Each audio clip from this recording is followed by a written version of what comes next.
আপনি টিকিট কেটে খেলা দেখতে গেলেন, আর খেলার মধ্যে হঠাৎ এমন কিছু হাস্যকর ঘটে গেল যা দেখে সবাই খেলা ভুলে হাসিতে গড়াগড়ি খাওয়ার মতো অবস্থা। এর আগে আমাদের খেলা নিয়ে বানানো ভিডিওটি আপনারা ব্যাপক পছন্দ করেছিলেন, আর তাই আপনাদের জন্য খেলার মধ্যে ঘটে যাওয়া হাস্যকর কাণ্ড নিয়ে বানানো হলো নতুন পর্ব। ফুটবল খেলায় তো কত রকম ঘটনাই দেখা যায়, তবে আমি নিশ্চিত এমন ঘটনা আপনি আগে দেখেননি। মানে দাদা গোল বাঁচাতে গিয়ে নিজের বলই খোয়ালেন।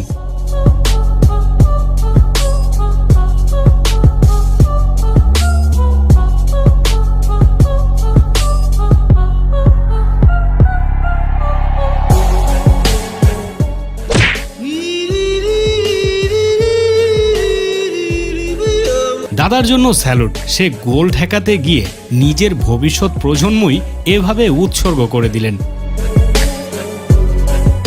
2013 সালের একটি বেসবল ম্যাচের ভিডিও এটি। খেলা দেখতে আসা এই বডি বিল্ডার স্মার্ট লোকটাকে দেখুন।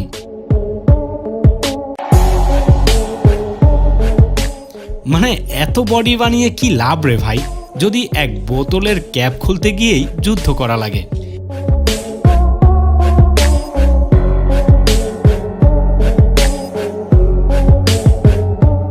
কি আর করা, শেষমেশ ক্যাপ খোলার যুদ্ধে হেরে গিয়ে বোতল অন্যজনকে ধরিয়ে দেন ভাইজান, আর এভাবেই গার্লফ্রেন্ডের সামনে বেজ্জতি তার।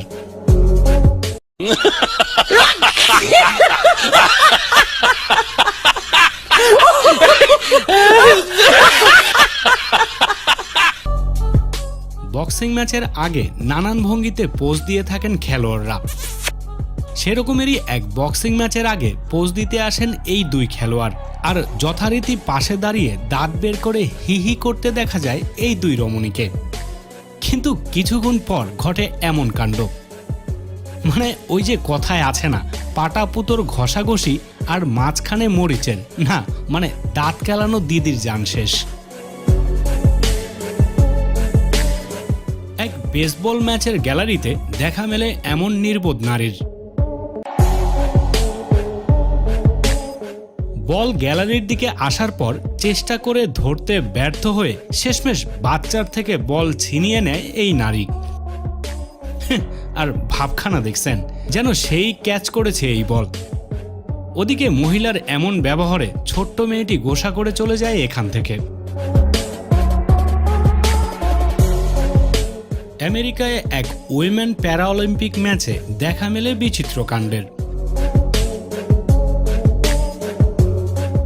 মানে লাল দিদি বিপরীত প্লেয়ারকে কাবু করতে এভাবেই তার পেছনে ভরে দেয়।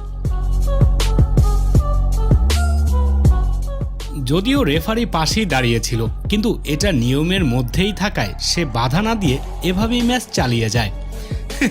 আর শেষ পর্যন্ত পেছন টেকনিক ব্যবহার করে রাউন্ড জিতে নেয় এই লাল দিদি।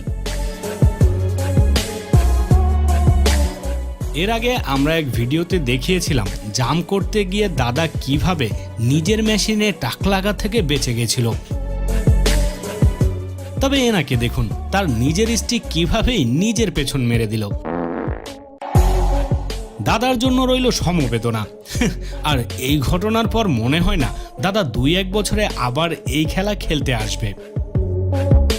2018 সালের অক্টোবরে জর্জিয়ার এক লাইভ ম্যাচে ঢুকে পড়ে নেংটো কুকুর।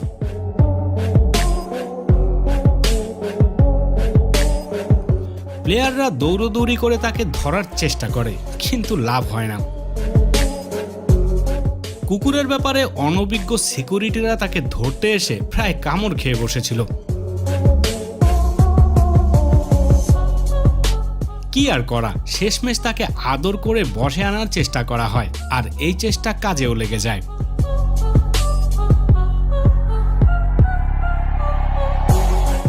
একটু পর সে অনেকটা নিজে নিজেই এই মাঠ ছেড়ে চলে যায়।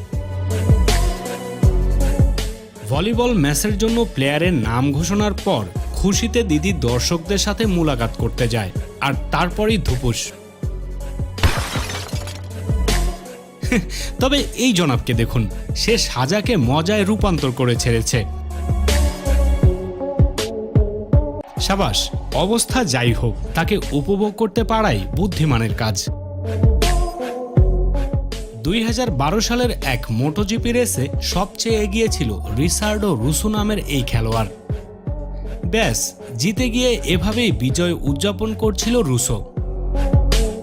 কিন্তু বাকি সবাই তখনও রেস চালিয়েই যাচ্ছিল। পরে জানা যায় আসলে রেস শেষ করার জন্য তখনও এক রাউন্ড বাকি ছিল, কিন্তু সবার চেয়ে এগিয়ে থাকা রুসো ভুল বোঝার কারণে এভাবেই শেষমেশ রেস হেরে যায়। আর এমন বেখেয়ালির জন্য তাকে দল থেকে বেশ প্রেসারের মধ্যে দিয়ে যেতে হয়। ছোটবেলায় পড়া সেই খরগোশ আর কচ্ছপের গল্পটা মনে পড়ে গেল।